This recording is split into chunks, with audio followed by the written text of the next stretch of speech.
अस्सलाम वालेकुम। आज हम बनाएंगे बीफ स्टीम रोस्ट बनाने की रेसिपी। बहुत ही सिंपल और आसान तरीके से इसको हम बनाएंगे। ये बहुत ही जूसी और टेंडर सी बनकर तैयार होगी। तो चलिए इसको बनाना शुरू करते हैं। बीफ स्टीम रोस्ट बनाने के लिए हमने यहाँ पर बीफ की बोटियाँ ली हैं। बड़े साइज़ की बोटियाँ हमने बनवा ली हैं। और देखें यहाँ पर मछली का जो गोश्त होता है वो वाले पीसीज हमने लिए हैं। और सबसे पहले हमने क्या करना है, छुरी की मदद से इस तरीके से दोनों साइड से हमने कट्स लगा लेने हैं, ताकि जब हम इसकी मैरिनेशन करें, स्टीम करें, तो मसालों का फ्लेवर अंदर तक चला जाए। तो देखिए तमाम पीसीस पर कट्स लगा लेने के बाद हम इसके ऊपर सफ़ेद सिरका छिड़क देंगे इस तरह से, और थोड़ा सा नमक डाल देंगे। अब हाथों से नमक और सिरके को अच्छे से गोश्त में मिक्स कर लेंगे और इसको हम 10 मिनट के लिए ऐसे ही रहने देंगे। 10 मिनट के बाद हम इसको अच्छे से वॉश कर लेंगे। इसके बाद हम इसके लिए मैरिनेशन तैयार कर लेंगे। तो यहाँ पर एक बाउल में 1 कप मैंने ली है दही। इसके अंदर 4 से 5 चम्मच डाल देंगे टमाटो केचप के।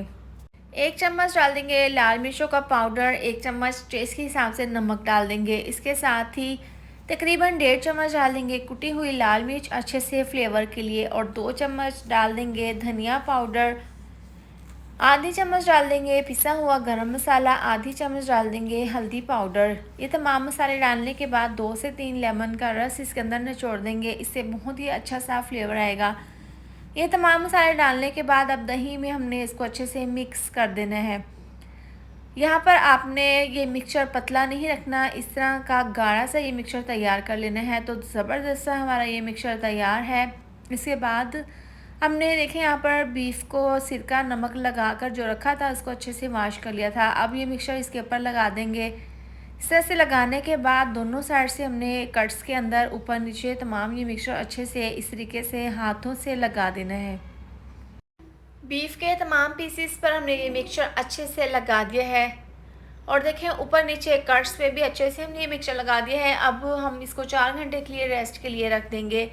4 घंटे के बाद हम यहाँ पर देखें एक फॉयल पेपर का पीस ले लेंगे। इस तरीके से इसके ऊपर बटर पेपर रख देंगे और एक पीस को हम इसके ऊपर रखकर अच्छे से क्लोज़ कर देंगे। चारों पीसीस को हमने एक ही फॉयल पेपर में पैक नहीं करना, अलग-अलग पीसीस को हम इसको इस तरीके से पैक कर लेंगे। अब इसकी बैक साइड पे हम इस तरह से छुरी से कट्स लगा लेंगे, ताकि स्टीम इसके अंदर तक अच्छे से चली जाए और ज़बरदस्त से ये बीफ स्टीम रोस्ट बनकर तैयार हो जाए।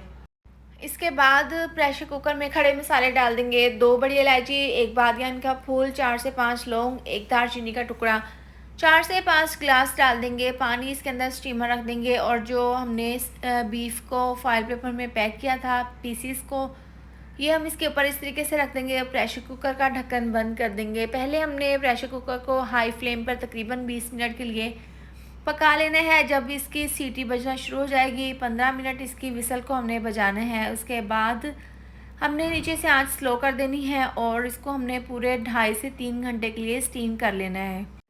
बीफ के पीसीस को हमने पूरे 3 घंटे के लिए स्टीम कर लिया है।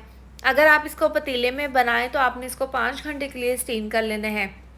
तो देखिए ज़बरदस्त हमारा ये बीफ स्टीम रोस्ट बनकर तैयार है।